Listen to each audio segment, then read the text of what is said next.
pasar ya al análisis antes de terminar este informativo de la mano de Alejandro, analista y CEO de Audiomercados. Alejandro, muy buenas. ¿Qué tal? Muy buenas tardes, ¿cómo estáis? Bueno, pues nosotros estamos a la espera de lo que ocurra mañana en Estados Unidos, más o menos a esta hora, 2:30 de la tarde. Conoceremos un dato clave que desde luego va a mirar muy de cerca la Reserva Federal en la reunión de la semana que viene. Hablamos del dato de inflación, de IPC.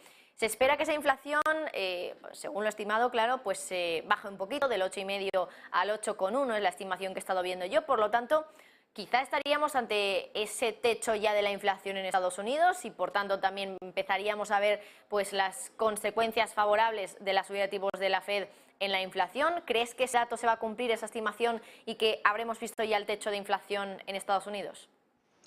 Pues efectivamente es el dato más importante de esta semana y yo efectivamente sí que creo que el techo ya lo hemos visto, lo vimos en el mes de julio con ese primer retroceso que ha dado importante y creo que en esta lectura de nuevo vamos a ver una caída, además del dato esperado, que más o menos es un 8,1, lo que espera el consenso del mercado de cara a ese dato de inflación. Sería también un retroceso con respecto al dato anterior, pero hay que tener en cuenta varias variables, ¿no? Sobre todo el precio de la gasolina en Estados Unidos lleva, leía esta mañana, 89 días consecutivos de caída, o sea que está en caída libre, los precios de gasolina se están retrocediendo de esos máximos que veíamos hace 2 meses y bueno, pues eso es un muy buen dato, creo que va a ser una de las principales claves también.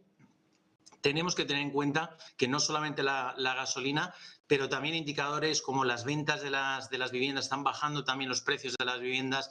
Hay una serie de componentes que nos invitan a pensar que ese techo ya lo vimos el pasado mes de julio, pero sobre todo que podemos empezar a intuir que esa ralentización va a seguir en los próximos meses y va a ser clave, porque efectivamente, en función del dato de mañana, vamos a ver ese giro en las expectativas de la Reserva Federal. Ya sabemos que el mercado está descontando plenamente que la subida de tipos va a ser 75 puntos básicos de nuevo, pero y si tenemos esa sorpresa, ¿no? Sorpresa sobre todo si el dato de mañana nos confirma un dato por debajo del 8%, podríamos ver un debate muy intenso en la reunión de la Fed entre miembros hablando sobre una subida de 50 puntos básicos o 75 puntos básicos. Mi opinión, humilde opinión, por supuesto, es que la Fed va a subir los tipos de interés en 50 puntos básicos en esta reunión de la semana que viene. Tendremos ocasión la semana que viene de analizarlo antes de ello, pero sobre todo a raíz del dato de mañana. Si ese dato nos confirma, las expectativas más o menos yo calculo es que estemos en torno a un 7,9, un 8% mañana. Sería una confirmación importante y creo que daría algo de pie para que la Reserva Federal pueda ralentizar el ritmo que ya nos dijo Powell hace unas reuniones, que subir los tipos en 75 puntos básicos no era lo normal, no debe ser lo normal y que por supuesto van a ir reunión a reunión y creo que si vamos a seguir esa idea que nos ha dejado ya la Reserva Federal de que van a ir reunión a reunión, el dato de mañana puede cambiar las expectativas y podamos ver una rebaja o un equilibrio entre las expectativas de ver subida en 50 o en 75 puntos básicos. Con la opinión que nos dabas tú, de que te desmarcabas un poco de lo que espera el mercado y que finalmente la Fed pues va a subir los tipos en 50 puntos básicos. Veremos, en cualquier caso, miércoles que viene, reunión de la Fed.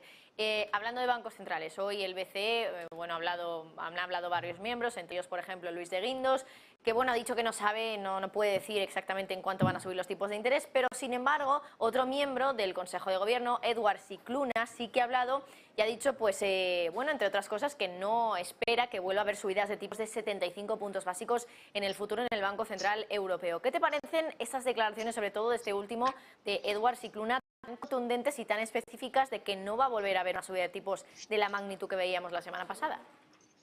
Bueno, yo seguiría un poco la misma estela que la Reserva Federal. Yo creo que estamos también siguiendo, sobre todo tras la reunión del BCE de la semana pasada, la excepcionalidad de una subida de tipos de 75 puntos básicos. Creo que la situación del mercado o la situación de los bancos centrales nos han terminado por acostumbrar a algo que es algo excepcional. El Banco Central Europeo nunca lo había hecho, ¿no? Entonces, creo que más allá de esa excepcionalidad debemos entender que va a ser una idea de un instrumento que puedan subir los tipos de interés con un nivel tan importante en función, lógicamente, de la evolución de los datos. Yo creo que los miembros, la verdad que en las últimas jornadas, no solamente el último miembro que apuntabas, pero hablaba esta mañana también Luis de Guindos sin especificar un rango de tipos.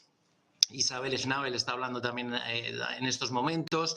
Hemos tenido durante el fin de semana Joachim Nagel del BUBA, del Banco Central de Alemania, Kazakhs, bueno, pues Turnaras. Hemos tenido múltiples declaraciones apuntando que el BCE va a seguir subiendo los tipos y sobre todo pues un medio importante, el viernes a última hora se filtraba, el Economy Stream Media adelantaba que la excepcionalidad de 75 puntos básicos no crean que se iba a volver a repetir y las expectativas es que la próxima subida del BCE en octubre sea de 50 puntos básicos. En cualquier caso, yo creo que empezamos a intuir que estamos ya llegando a un cambio ya de un tope en el ciclo por parte de la Reserva Federal Norteamericana. Empezamos a tener ese giro, esa transición también al Banco Central Europeo. El Banco Central Europeo está mucho más rezagado, o sea que todavía tiene margen para las próximas reuniones, pero creo que van a ir, como decían todos los bancos centrales, van a ir reunión a reunión en función de la evolución de los datos macroeconómicos, ¿no? Entonces, vamos a ver cómo evolucionan, si se va confirmando esta ralentización en el crecimiento de precios, en la inflación,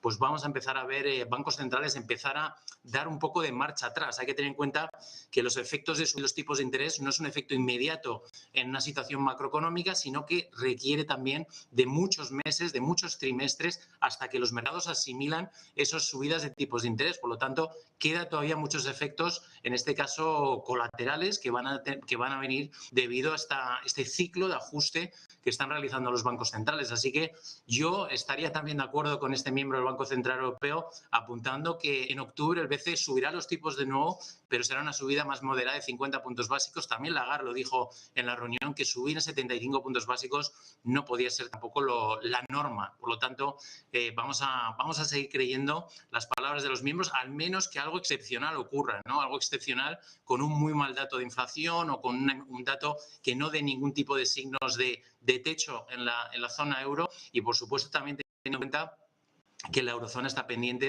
de que finalmente Gazprom en algún momento pues decida volver a abrir esas tuberías con el gas para que vuelva el flujo, ¿no?, a Alemania. Por lo tanto, va a ser también un dato importante a tener en cuenta, que en el momento, si se confirme, que esperemos que se confirme en las próximas semanas, pues eso también va a ayudar a aliviar al euro, ¿no? Así que, bueno, pues vamos a ver qué ocurre. Pues Alejandro Bon, desde Audiomercados, muchísimas gracias. Nos quedamos con todo ello, con subida de tipos de 50 puntos en la Reserva Federal en la próxima reunión que va a ser la semana que viene y también, probablemente también, aunque queda todavía bastante tiempo, más de un mes, para el Banco Central Europeo, 27 de octubre, si no me equivoco, esa es la fecha de la siguiente reunión. Alejandro, gracias.